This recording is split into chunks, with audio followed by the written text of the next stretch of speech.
kita cintai bersama ini.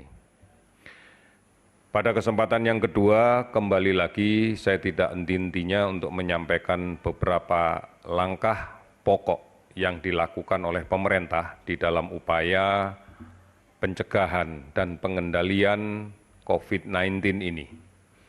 Saya tidak segan-segannya untuk mengingatkan kembali tentang bagaimana social distancing atau menjaga jarak pada saat melaksanakan kegiatan sosial bersama yang lainnya.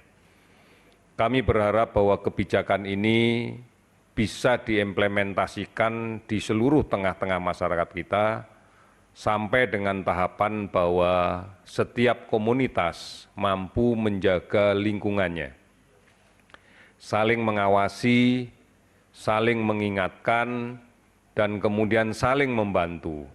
Karena pada hakikatnya inilah jati diri bangsa kita yang selalu bergotong royong, selalu memiliki tenggang rasa sosial untuk bersama-sama menghadapi COVID-19 ini.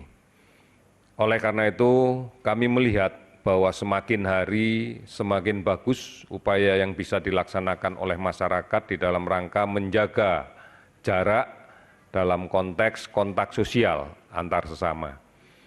Sudah cukup banyak yang memahami, namun ini masih perlu kita tingkatkan karena inilah salah satu cara yang paling efektif untuk menghindari, mencegah penularan dari satu orang ke orang yang lain. Ini menjadi penting karena kita sadari bahwa tidak seluruh orang yang di dalam tubuhnya ada virus COVID-19 memberikan gambaran sakit. Kita sering sekarang mendapatkan kasus dengan COVID-19 positif dalam keadaan yang sakit ringan, sehingga merasa tidak sakit, atau bahkan tanpa gejala sama sekali. Sadari bahwa ini menjadi bahaya, menjadi penting untuk bersama-sama kita kendalikan, karena inilah penularan yang terjadi di masyarakat kita. Terutama pada kelompok umur yang masih muda. Seringkali karena kondisi fisiknya, seringkali karena kondisi imunitasnya jauh lebih baik, maka tidak memperhatikan menjaga jarak. Sehingga dia membawa virus ini tanpa gejala dan kemudian menularkan kepada keluarganya, dan kita tahu di antara keluarga kita mungkin ada yang rentan, orang lanjut usia, atau orang dengan memiliki penyakit-penyakit komorbid sebelumnya, semisal diabetes yang sudah menaun, hipertensi, gagal ginjal, dan sebagainya. Nah, mereka-mereka inilah kemudian kalau tertular akan masuk dalam kondisi yang berat dan tidak menutup kemungkinan untuk bisa memberikan ancaman terhadap jiwanya. Oleh karena itu, mari bersama-sama kita sadari bagaimana seharusnya kita bersikap di dalam menghadapi pandemi global COVID-19 ini, COVID-19 ini, sehingga kita harapkan bersama-sama kita bisa mengurangi aspek kemungkinan penularan antar orang. Ini yang penting. Kemudian yang kedua, kami menyadari bahwa semua ingin sehat, semua ingin tidak terkena penyakit ini.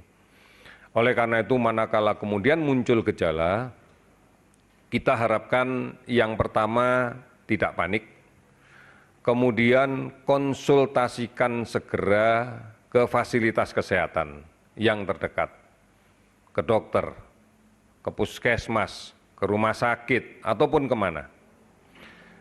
Dari sanalah kemudian tentunya dokter secara profesional akan mulai melihat, menilai apakah ada indikasi yang kuat untuk kemudian kita lakukan pemeriksaan swab untuk mencari kemungkinan ini adalah terinfeksi virus, dan kemudian seberapa beratnya dan kemana harus kita rujuk di rumah sakit. Kita sadari bersama bahwa sekarang rumah sakit kita didatangi oleh banyak orang dan kemudian kapasitasnya hampir melebihi batas yang ada. Tetapi kalau kita lihat dan kita teliti dengan baik, sebenarnya banyak di antara mereka yang sebenarnya tidak perlu diindikasikan untuk masuk ke rumah sakit. Karena positif dengan keluhan yang ringan, sebenarnya cukup untuk melakukan isolasi diri. Strategi yang selanjutnya yang harus segera kita pahami adalah bagaimana kita melakukan isolasi diri. Isolasi diri ini memiliki makna bahwa kita secara aktif melakukan upaya untuk melakukan pencegahan agar tidak menularkan ke orang lain manakala kita yakini atau kita duga diri kita sedang sakit. Tinggal di rumah, batasi kontak dengan anggota keluarga yang lain, tidak menggunakan alat makan dan alat minum secara bersama-sama, melakukan monitoring kondisi kesehatannya secara rutin, dan bisa melaksanakan konsultasi terus-menerus dengan para tenaga kesehatan yang profesional, baik melalui call center 119, ekstensi 9 yang 24 jam aktif, maupun melalui unicorn yang lain, apakah Halodoc, apakah kemudian Sehatpedia, dan yang lain-lainnya. Ini juga harus dimaknai bahwa anggota keluarga yang lain menjadi supporting factor untuk mereka yang sedang melaksanakan self-isolation atau isolasi diri. Tentunya komunitas menjadi penting untuk saling membantu. Apabila memang ada tetangga kita yang diharuskan melaksanakan isolasi diri, maka alangkah baiknya tetangga yang lainnya untuk selalu melihat, memonitor, memberikan dukungan, memberikan supporting kepada tetangga kita yang sedang melaksanakan isolasi diri. Inilah yang upaya yang bisa kita lakukan sehingga kemudian secara selektif kita bisa melakukan pengawasan untuk pencegahan penularan. Yang sekarang sedang dilaksanakan oleh pemerintah sejak hari Jumat sore adalah melakukan screening test. Kita akan melakukan pemeriksaan secara massal pada kelompok-kelompok beresiko. Sekali lagi, kita akan melakukan pemeriksaan pada kelompok-kelompok yang beresiko. Sebagai contoh, manakala ada kasus positif yang dirawat di rumah sakit, maka kita akan melakukan penelusuran terhadap keluarganya. Dan seluruh keluarganya akan kita lakukan screening test. Manakala kemudian dia juga memiliki aktivitas di luar keluarganya, misalnya bekerja di kantor, maka rekan kerja di kantor pun yang memiliki peluang kontak dekat akan seluruhnya kita tes. Ini upaya yang kita lakukan pada tahap awal untuk screening test, untuk pemeriksaan penapisan. Sudah barang tentu ini akan secara lebih besar, lebih masif segera kita laksanakan karena kita bersyukur bahwa 150.000 kit tes ini hari ini sudah berada di tanah air yang kemarin dijemput dengan menggunakan pesawat Hercules ke China. Posisi terakhir yang kami terima adalah bahwa pesawat sedang transit di Natuna untuk kemudian tidak berapa lama lagi akan melanjutkan perjalanan menuju Jakarta. Oleh karena itu dengan 150.000 kit, maka kita akan sebarkan ke seluruh tanah air sesuai dengan pengelompokan resiko, faktor resiko di masyarakat atas dasar kasus positif yang kita layani di rumah sakit. Ini yang menjadi acuan kita dan tidak berapa lama lagi kita juga akan mendatangkan jumlah yang lebih besar sehingga target kita adalah 1 juta kit untuk memeriksa kelompok yang berisiko di antara masyarakat kita. Kemudian sudah barang tentu dari hasil pemeriksaan ini, karena ini penapisan, karena ini screening, pasti harus ada follow up-nya. Yang pertama, apabila ditemukan kasus negatif, maka kita akan meminta siapapun yang hasilnya negatif untuk tetap melakukan social distancing, tetap melakukan untuk menjaga jarak dengan siapapun. Karena hasil negatif tidak memberikan jaminan bahwa yang bersangkutan tidak terinfeksi. Kita pahami bahwa rapid test, tes cepat yang kita lakukan sekarang ini, basisnya adalah melihat respon serologi darah dari infeksi COVID-19. Sehingga tentunya pada infeksi yang masih berada di kisaran sebelum 7 hari, 6 sampai 7 hari, tentunya respon imunologi belum muncul. Hasilnya pasti negatif meskipun di dalam tubuhnya sudah ada infeksi. Oleh karena itu ini harus diulang lagi di 7 hari berikutnya untuk memastikan apakah memang betul-betul negatif atau memang masih pada masa di mana respon serologinya belum terbentuk. Nah, inilah yang kemudian menjadi dasar buat kita bahwa tidak ada satupun yang memberikan garansi bahwa kalau pemeriksaannya negatif itu dimaknai tidak terinfeksi.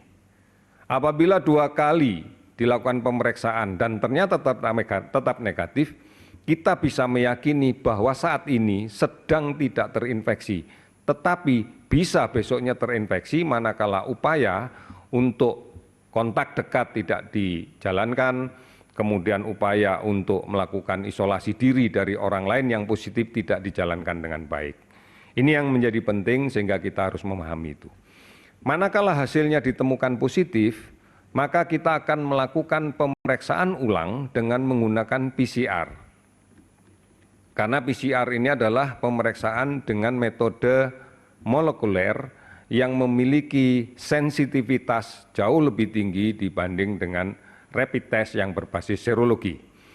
Oleh karena itu dari sinilah nanti akan kita pisah-pisahkan positif tanpa keluhan atau positif dengan keluhan yang sedikit, maka kita harapkan mampu bersama-sama masyarakat semuanya untuk melaksanakan isolasi diri di rumah dengan pengawasan komunitas tentunya.